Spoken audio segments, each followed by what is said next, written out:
Desastres naturais atingiram 93% dos municípios nos últimos 10 anos.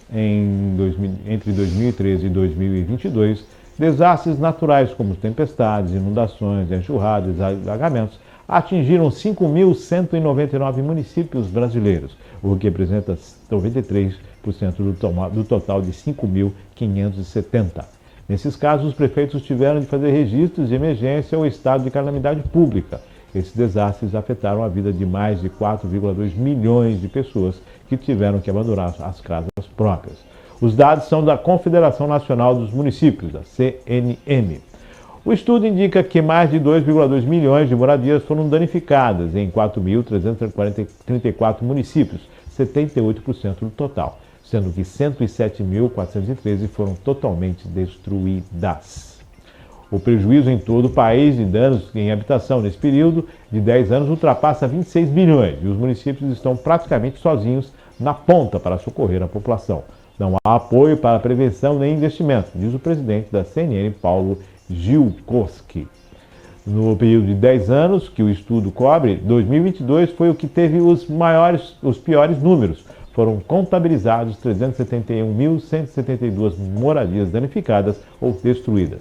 Antes, 2015, tinha os resultados mais negativos, dos 325.445, quando se considera os prejuízos financeiros dos anos de 2020 a 2022, juntos representam 70% do total de perdas, ou 18,3 bilhões de reais.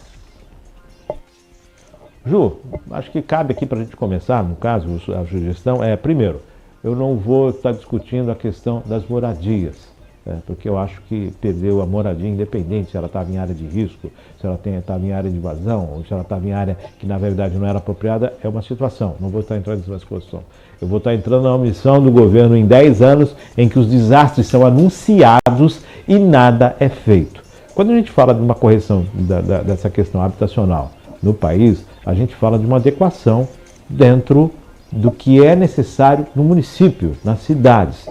É onde o brasileiro vive, é onde a vida acontece, no município. E é onde é necessário a ação do governo para a adequação de moradias, para realmente ter uma política séria de não invasão, uma política séria para não permitir a construção em área de risco, uma política séria de habitação para aquele que menos tem condições, tenha mais possibilidade de acesso ao teto, à casa própria. Né? É uma condição digna em lugares urbanizados, com todo acesso e toda a infraestrutura. Isso aqui demonstra que são 10 anos em que as coisas vêm acontecendo e nada é feito para impedir, simplesmente depois para tentar solucionar. Isso não está contabilizado na questão de São Sebastião e das últimas chuvas e dos desastres este ano, no Rio Grande do Sul, no Nordeste e também no litoral de São Paulo.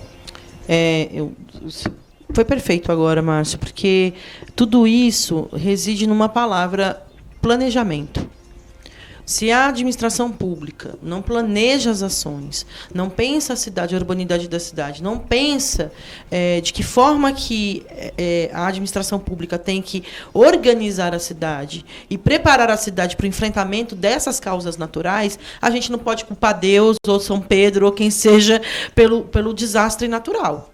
A gente precisa estar preparado e entender quais são as áreas de ocupação, de habitação que são, né, seguras e o que fazer com quem mora em área de risco. Quem mora em área de risco não foi para lá porque quer passar risco.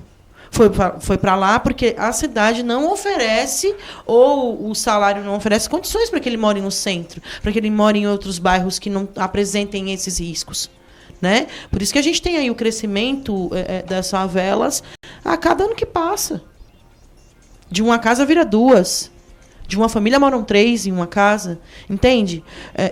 Enquanto o Brasil não parar para pensar essa gestão da cidade, o planejamento e pensar em como você faz para remover as pessoas que estão em área de risco, para ocupar espaços seguros da cidade, isso vai sempre acontecer. Porque sempre vai chover. Sempre vai ter vendaval. E, principalmente agora, com o aquecimento global, com todas as questões ambientais que também são discutidas e que devem ser assumidas pelas cidades como importante, uma meta importante a ser cumprida, de como que a gente torna a cidade mais sustentável, como que a gente cobra das empresas uma responsabilidade para além do que elas já têm com o meio ambiente. Se a gente não tem esses radares ligados para isso, para a resolução desses problemas, que são diários, que são, como você falou, é na cidade que a gente vive. As decisões do governo federal, do governo estadual, muitas vezes vão chegar e a gente não vai nem sentir. Porque quem executa está aqui, na cidade, seja Cubatão, seja Santos, seja Indaiatuba, seja Iapoca, no Nordeste. Todas as cidades aí precisam pensar. A gente tem cidades que são metrópoles e a gente tem cidades aqui no estado de São Paulo, por exemplo, com 1.500 pessoas. É um dos menores municípios do país. Então, como que essas prefeituras se organizam, né, para tentar diminuir esses riscos, para a gente não pensar em remediar quando acontece, para a gente pensar em como evitar que aconteça. E aí a gente precisa criar planos diretores que sejam consistentes, que orientem, né, os administradores públicos a fazerem esse pensamento de como que eu vou proteger as áreas de risco, que eu sei que tem e que podem acontecer desastres nessas áreas. Como que eu monto um plano de evacuação? Como que, a partir do momento de uma causa, um desastre natural, como que eu acolho essas famílias? Como que eu preparo a cidade para ser solidária num momento como esse? Então, são muitas as questões quando a gente pensa, principalmente nesses casos em que a gente viveu nas chuvas de São Sebastião nesse ano, agora, há 2 semanas, com o vendaval, que saiu levando telha, saiu levando árvore, saiu causando, né, tantas perdas aí de casa, de árvore que caiu em cima de telhado, enfim, né, de patrimônio, enfim. Eu acho que a gente precisa ter um debate muito sério com relação ao planejar as cidades. Isso no geral, né? Como que o governo federal pode levantar essa questão e isso ser uma reação em cadeia, os estados discutirem isso, as cidades discutirem isso, que programas podem ser criados a nível federal de repasse de recursos para que isso possa ser mais motivado nas cidades, porque senão a gente vai viver sempre esse drama a todo janeiro, a todo março, a todo junho e por aí vai. Porque as diferenças climáticas estão acontecendo aí, não tem mais prazo, não tem mais. Você não sabe se é verão, se é inverno, se é outono, não tem mais essa diferença. As coisas podem acontecer a qualquer momento. A qualquer momento. Lembrando que nós temos aqui, nós falamos hoje de um déficit orçamentário, né, primário do governo federal. Márcio, mas é difícil, mas não é impossível. Há situações onde pode haver urbanização e há situações onde o risco é iminente quando se estão utilizados em costas. Vamos falar aqui, na região metropolitana da Baixada Santista, no Morro do Pica-Pau, que foi desafetado, e nas cotas, nos bairros cotas, que houve a gestão do governo do estado de São Paulo, um dos maiores projetos habitacionais do mundo e que acabou removendo. Eu não estou falando se estava certo, se estava errado, se foi melhor a moradia, se não foi. Estamos falando da ação que aconteceu e removeu as famílias das áreas de risco, das áreas que estavam afetadas. Isso precisa ser feito, como bem disse Juliana, se não tiver governança, se não tiver capacidade administrativa, nós sempre vamos estar falando dos desastres aqui e cada vez mais a cada ano.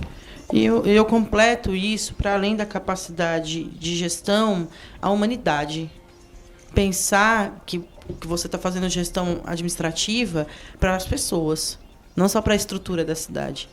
A gente precisa acolher as pessoas. Você trouxe agora uma coisa que faz parte da minha vida. Eu fui moradora do Morro do Pica-Pau até os meus 22 anos de idade.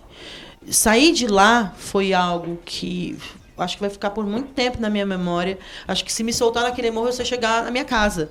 E olha que o morro está totalmente recomposto. Está completamente recomposto, né? De tanto é a memória afetiva que a gente tem com o lugar.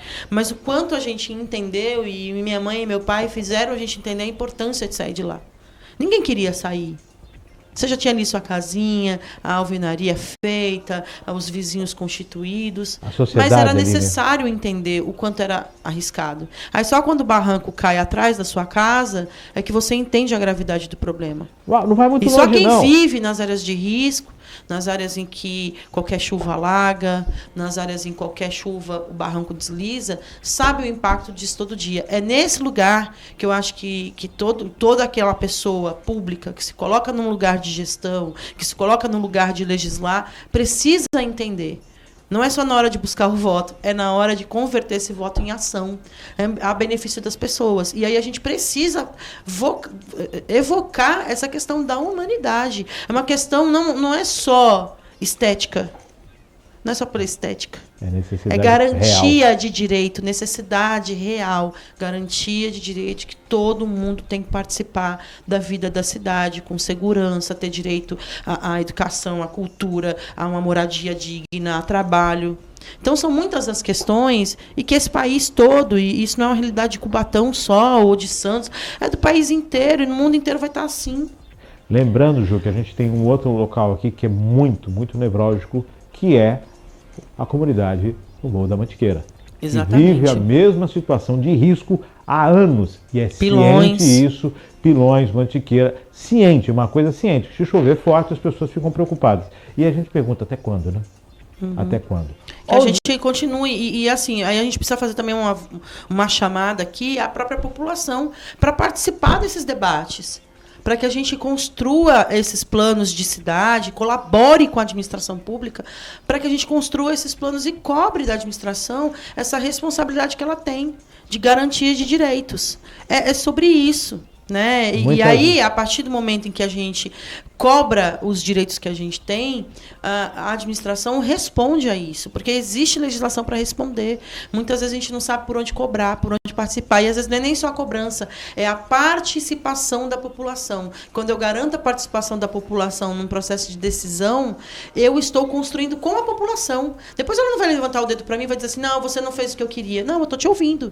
A gente precisa ser mais aberto nesse lugar, de ouvir as necessidades das pessoas e de trabalhar e construir planos de desenvolvimento para a cidade que tenham essa característica, que respeitem a característica da cidade. Senão você vai estar construindo uma coisa que não é para você, que não é para a cidade, é só sua. Urbanização é projeto, isso é governo, isso é política de Estado, ou seja, você pensa para vários anos. 11 horas mais 6 minutos, temos mais matéria, Maria Clara?